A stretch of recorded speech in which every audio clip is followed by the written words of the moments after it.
আমার স্বামী সময় পেলেই জানালা দিয়ে প্রতিবেশীদের উঠানে অপলক দৃষ্টিতে কাকে যেন দেখে। পর্ব 4। আমার স্বামী আমার সামনে এসে দাঁড়িয়ে বলল, তুমি অযথা ভুল বুঝছো, আমাকে সবটা বলার সুযোগ দাও। আমি তাকে কোনো কথা বলারই সুযোগ দিলাম না। দৌড়ে গিয়ে আমাদের বাড়ির কেসি গেটটা বন্ধ করে ঘরে গিয়ে ঘরের দরজা লক করে দিলাম। সে আমার আচরণ দেখে অনেকটা গম্ভীর হয়ে বলছে, এটা কিন্তু বেশি বেশি হয়ে যাচ্ছে। আমি কি সারা রাত বাড়ির বাইরে থাকবো নাকি? তোরে আমি তাকে বললাম, যতক্ষণ আমি এই বাড়িতে আছি ততক্ষণ তুমি এখানে আসতে পারবে না। তখন আমার স্বামী রেগে গিয়ে বলল যে তুমি কিন্তু একটু বেশি বাড়াবাড়ি করছো।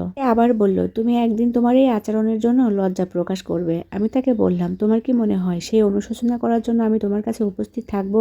আমাকে জিজ্ঞাসা করলো, এখন তুমি কি করতে চাচ্ছ? আমি বললাম, সেটা তুমি সময় হলেই দেখতে পারবা। আমি না খেয়ে ঘরের লাইটটা বন্ধ করে আর কোনো কথা না বলে শুয়ে পড়লাম। মধ্যে দেখি মারুফ যেভাবেই হোক কেসি গেট পেরিয়ে আমার দরজার সামনে এসে টোকা দিচ্ছে। তার আত্মসম্মান বোধ অনেক বেশি।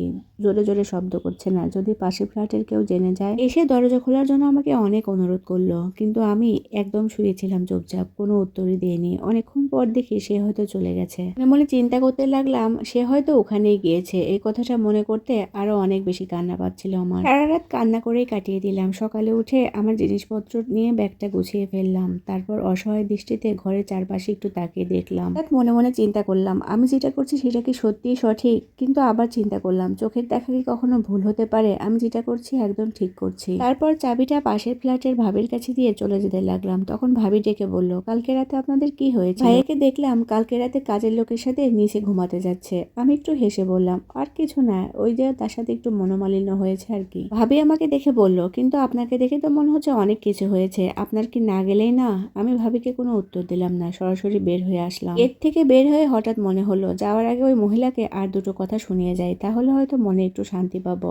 এটা ভেবে আমি মহিলার রুমের সামনে গিয়ে নক করলাম, কিন্তু দেখলাম সেখানে তালা দেওয়া। পাশেই একটা মহিলা দাঁড়িয়ে ছিল। সে আমাকে বলল, ওই মহিলা গতকাল রাত্রে তার জিনিসপত্র নিয়ে পালিয়ে গিয়েছে। মহিলার কথা শুনে দরজার ফুটো দিয়ে ভিতরে একটু দেখলাম কোনো জিনিসপত্র নেই। মহিলার অবশ্য তেমন কোনো জিনিসপত্র ছিল না, কিন্তু সবকিছু নিয়ে সে গেল কোথায় এত রাত্রে? আমি পাশে দাঁড়িয়ে থাকা মহিলাটাকে জিজ্ঞাসা করলাম, কোথায় গেছে আপনি কি বলতে পারেন? সে বলল, কেমনে কমো আপা, আমি তো জানি না।